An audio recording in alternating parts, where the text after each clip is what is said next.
So while our pension plan is falling lower and lower and lower, 66.7 doesn't even touch it. If you look at the actual numbers on the release, if you look on the second page of the flyer they sent us, it says our assets are down $200 million from the beginning of 2018 to the end of 18.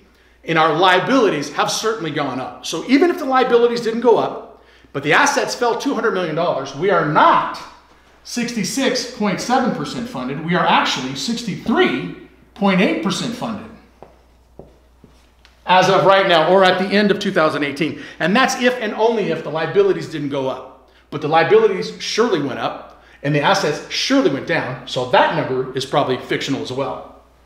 So if our pension plan is funding and we're below where we should be, that trust fund is hurting, but this trust fund's not hurting at all, okay? This trust fund, Pension, Health, and Welfare, has administration, has producers on the board of directors. It also has Teamsters, the basic crafts. It has IA members who are on the board of directors. Contract Services Trust Fund is an all-producer board of directors. Not one person from a union or a guild sits on this board of directors. Yet they're getting, and everybody says, yeah, well, that's the money the producers put in. The producers pay that money. That's right. This is also the money the producers put in. This is also the money the producers put in. And this is also the money the producers put in. They also put it into a fund that we have no control over. We got to report. If you go to the website, go to csatf.org, check out their website and get their yearly report. In their yearly report, they brag about processing 9,800 and something I-9s last year. That's what they did. They don't talk about how much money they took in. They don't talk about how much money they spent. And more importantly, they don't talk about how much money they didn't spend. Contract Services has the ability to keep you from working. Your union does not. MPCS, anything to do with your DMV report, they have the ability to keep you from working. Your union does not.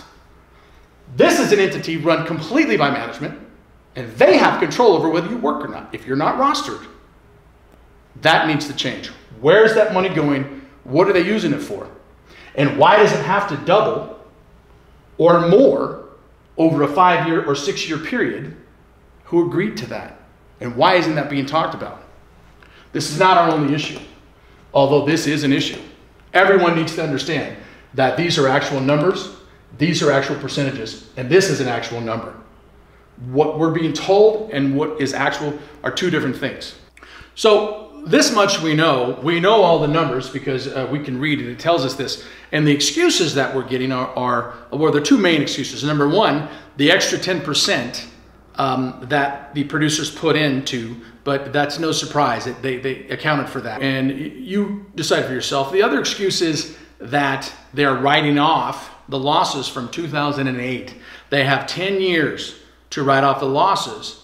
And I distinctly remember when Mr. Zimmer came to the meeting in 2008, the first thing he said was, well, nobody saw this coming, when in actuality, everyone in the country saw the crash coming. And number two, we were dinged. They took money out of our IAP to shore up the account. And the excuse then was because they were so heavily invested in the S&P 500. So since 2006, the S&P 500 has 154% return.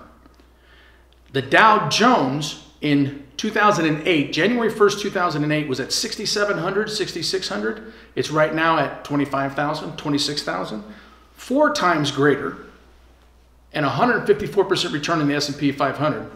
So why is our investment getting negative 3%? These are the questions we have to ask, not just me, you, every member. This is your money too.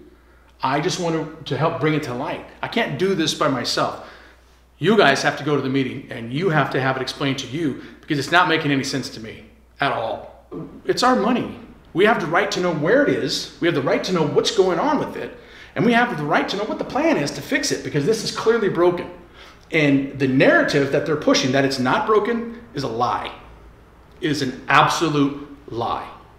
Not only do these numbers need to be fixed, not only do these issues need to be fixed immediately in enforcing the contract, but a new streaming revenue from streaming video on demand, a new residual revenue needs to be addressed in the next contract. It is vital, not only for now, but for 20 years from now, 30 years from now, or 40 years from now.